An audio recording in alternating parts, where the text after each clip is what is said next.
Hi friends, welcome back to my channel Arun Academy. Friends, ನಾವು RRB NTPC ಎಕ್ಸಾಮ್ನ ಎಲ್ಲ ಮೊದಲ ಶಿಫ್ಟ್ನ ಕೀ ಆನ್ಸರ್ನ ಹೇಳ್ತಾ ಇದ್ವಿ.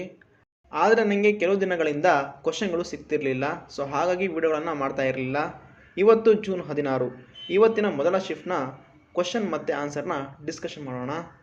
ಸೊ ಯಾರ್ಯಾರು ಇವತ್ತು ಮೊದಲ ಶಿಫ್ಟ್ನ ಎಕ್ಸಾಮ್ ಬರೆದಿದ್ದೀರಾ ಅವರು ನಿಮ್ಮ ಕೀ ಆನ್ಸರ್ನ ನೋಡ್ಕೊಳ್ಳಿ. ಹಾಗೆ ಮುಂದೆ ಯಾರು ಎಕ್ಸಾಮ್ ಬರಿತಾ ಇದ್ದೀರಾ ಅವರು ಯಾವ ಥರ ಕ್ವಶನ್ನ ಕೇಳ್ತಾ ಇದ್ದೀರಾ ಅನ್ನೋದನ್ನ ನೋಡ್ಕೊಳ್ಳಿ. ಮೊದಲನೇ ಪ್ರಶ್ನೆ, 86ನೇ ಸಾಂವಿಧಾನಿಕ ತಿದ್ದುಪಡಿ ಯಾವುದಕ್ಕೆ ಸಂಬಂಧಿಸಿದೆ? ನೋಡಿ, 86ನೇ ಸಾಂವಿಧಾನಿಕ ತಿದ್ದುಪಡಿ ಶಿಕ್ಷಣಕ್ಕೆ ಸಂಬಂಧಪಡುತ್ತೆ.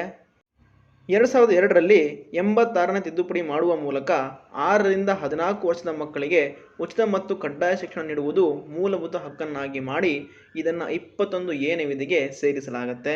ಸೊ ಇಲ್ಲಿ ಸರಿಯಾದ ಉತ್ತರ ಶಿಕ್ಷಣ. ಸೊ ನೋಡಿ, ಎಲ್ಲ ಶಿಫ್ಟ್ಗಳಲ್ಲೂ ತಿದ್ದುಪಡಿ ಮೇಲೆ ಒಂದು ಕ್ವಶನ್ ಇದ್ದೇ ಇರುತ್ತೆ. ಸೊ ತಿದ್ದುಪಡಿಗಳನ್ನು ನೋಡ್ಕೊಂಡು ಹೋಗಿ. ನೆಕ್ಸ್ಟ್ ಕ್ವಶನ್, ಭೋಲೆನಾಥ್ ಸಿಂಗ್ ಯಾವ ದಂಗೆಗೆ ಸಂಬಂಧಿಸಿದ್ದರು? ನೋಡಿ, ಇದಕ್ಕೆ ಸರಿಯಾದ ಉತ್ತರ ನನಗೆ ಗೊತ್ತಿಲ್ಲ. ಗೂಗಲಲ್ಲಿ ಸರ್ಚ್ ಮಾಡಿದಾಗ 1857ರ ಪ್ರಥಮ ಸ್ವಾತಂತ್ರ್ಯ ಸಂಗ್ರಾಮ ಅಥವಾ ಸಿಪಾಯಿ ದಂಗೆಗೆ ಸಂಬಂಧಿಸಿದ್ದಾರೆ ಅಂತ ಬಂತು. ಈ ಪ್ರಥಮ ಸ್ವಾತಂತ್ರ್ಯ ಸಂಗ್ರಾಮ ನಡೆಯುವಾಗ ಭೋಲೆನಾಥ್ ಸಿಂಗ್ ಅವರು ಕೂಡ ಇದರಲ್ಲಿ ಭಾಗವನ್ನು ವಹಿಸಿದ್ರು. ಸೊ ಹಾಗಾಗಿ ಇದಕ್ಕೆ ಸರಿಯಾದ ಉತ್ತರ 1857ರ ಸಿಪಾಯಿ ದಂಗೆ. ನೆಕ್ಸ್ಟ್ ಕ್ವಶನ್, MSME ದಿನವನ್ನು ಯಾವಾಗ ಆಚರಿಸಲಾಗುತ್ತದೆ? ನೋಡಿ, ಪ್ರತಿ ವರ್ಷ ಜೂನ್ 27ರಂದು MSME ದಿನವನ್ನು ಆಚರಿಸಲಾಗುತ್ತೆ. ಈ MSME ಅಂದರೆ micro small and medium size enterprises day ಅಂತ. ಕನ್ನಡದಲ್ಲಿ ಸೂಕ್ಷ್ಮ, ಸಣ್ಣ ಮತ್ತು ಮಧ್ಯಮ ಗಾತ್ರದ ಉದ್ಯಮಗಳ ದಿನ ಅಂತ ಆಚರಣೆ ಮಾಡ್ತಾರೆ.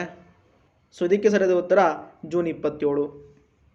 ಸೊ ನೋಡಿ, ಇದು ಜೂನ್ 27 ಇನ್ನೂ ಬಂದಿಲ್ಲ. ಕರೆಂಟ್ ಅಫೇರ್ಸ್ಗೆ ಸಂಬಂಧಪಟ್ಟ ಹಾಗೆ ಕ್ವಶನ್ನ ಕೇಳಿದ್ದಾರೆ. ಈ ಕ್ವಶನ್ನ ಮತ್ತೆ ಇನ್ನೊಂದ್ಸಲ ರಿಪೀಟ್ ಮಾಡ್ಬೋದು, ನೆನ್ಪಿಟ್ಕೊಳ್ಳಿ. ನೆಕ್ಸ್ಟ್ ಕ್ವಶನ್ ಹೀಗೆ ಕೇಳಿದರು, ಒತ್ತಡಕ್ಕೆ ಸೂತ್ರ ಯಾವುದು? ಇದಕ್ಕೆ ಸರಿಯಾದ ಉತ್ತರ P = F/A. ಇಲ್ಲಿ P ಅಂದರೆ ಒತ್ತಡ, F ಅಂದರೆ ಬಲ, A ಅಂದರೆ ವಿಸ್ತೀರ್ಣ. ನಮಗೆ ಒತ್ತಡ ಬೇಕು ಅಂದರೆ ವಸ್ತುವಿನ ಮೇಲಿನ ಬಲ ಮತ್ತು ಅದು ಆವರಿಸಿಕೊಂಡಿರುವ ವಿಸ್ತೀರ್ಣದಿಂದ ಅದನ್ನು ಭಾಗಿಸಿದಾಗ ನಮಗೆ ಒತ್ತಡ ಸಿಗುತ್ತೆ. ಸೊ ಹಾಗಾಗಿ ಇಲ್ಲಿ ಒತ್ತಡದ ಸೂತ್ರ P = F/A. ನೆಕ್ಸ್ಟ್ ಕ್ವಶನ್, ಅಸ್ಸಾಂನ ಕೇಸರಿ ಎಂಬ ಬಿರುದನ್ನು ಯಾರು ಪಡೆದರು?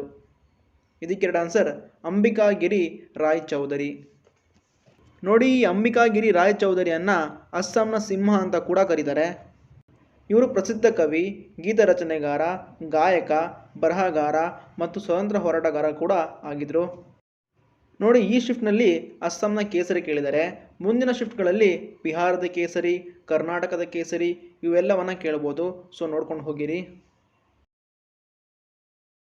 ನೆಕ್ಸ್ಟ್ ಕ್ವಶನ್, ರಾಜಸ್ಥಾನದ ರಾಜ್ಯ ಪಕ್ಷಿ ಯಾವುದು? ಇದಕ್ಕೆ ಎರಡು ಆನ್ಸರ್, ಗ್ರೇಟ್ ಇಂಡಿಯನ್ ಬಸ್ಟರ್ಡ್. ಇದನ್ನು ನಾವು ಕನ್ನಡದಲ್ಲಿ ಉಷ್ಟ್ರ ಪಕ್ಷಿ ಅಂತ ಕರಿತೀವಿ.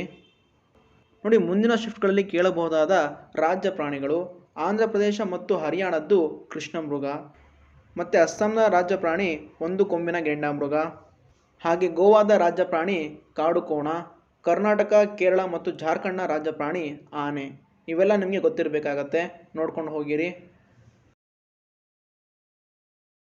ನೆಕ್ಸ್ಟ್ ಕ್ವಶನ್, 2029ರ ವೇಳೆಗೆ ಭಾರತದ GDP ಎಷ್ಟು ಎಂದು ಅಂದಾಜಿಸಲಾಗಿದೆ?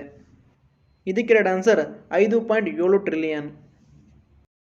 ನೋಡಿ, 2029ರ ವೇಳೆಗೆ ಭಾರತದ GDPಯು 5.7 ಟ್ರಿಲಿಯನ್ ತಲುಪುವ ಅಂದಾಜಿದೆ.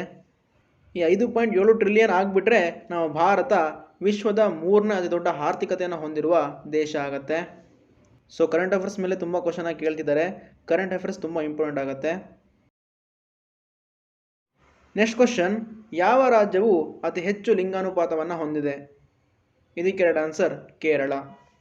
ನೋಡಿ, ಕೇರಳ ಅತಿ ಹೆಚ್ಚು ಲಿಂಗಾನುಪಾತ ಹೊಂದಿರುವ ರಾಜ್ಯ ಮತ್ತು ಅತಿ ಹೆಚ್ಚು ಸಾಕ್ಷರತೆ ಹೊಂದಿರುವ ರಾಜ್ಯ ಕೂಡ ಆಗಿರುತ್ತೆ. ಹಾಗೆ ಅತಿ ಕಡಿಮೆ ಲಿಂಗಾನುಪಾತ ಹೊಂದಿರುವ ರಾಜ್ಯ ಆದಂಥ ಮುಂದಿನ ಶಿಫ್ಟ್ಗಳಲ್ಲಿ ಕೇಳಬಹುದು. ಅದಕ್ಕೆ ಸರಿಯಾದ ಉತ್ತರ ಹರಿಯಾಣ ಆಗುತ್ತೆ. ನೋಡಿ, 2011ರ ಜನಗಣತಿ ರೈಲ್ವೆ ಎಕ್ಸಾಮ್ನ ಫೇವ್ರೆಟ್ ಟಾಪಿಕ್.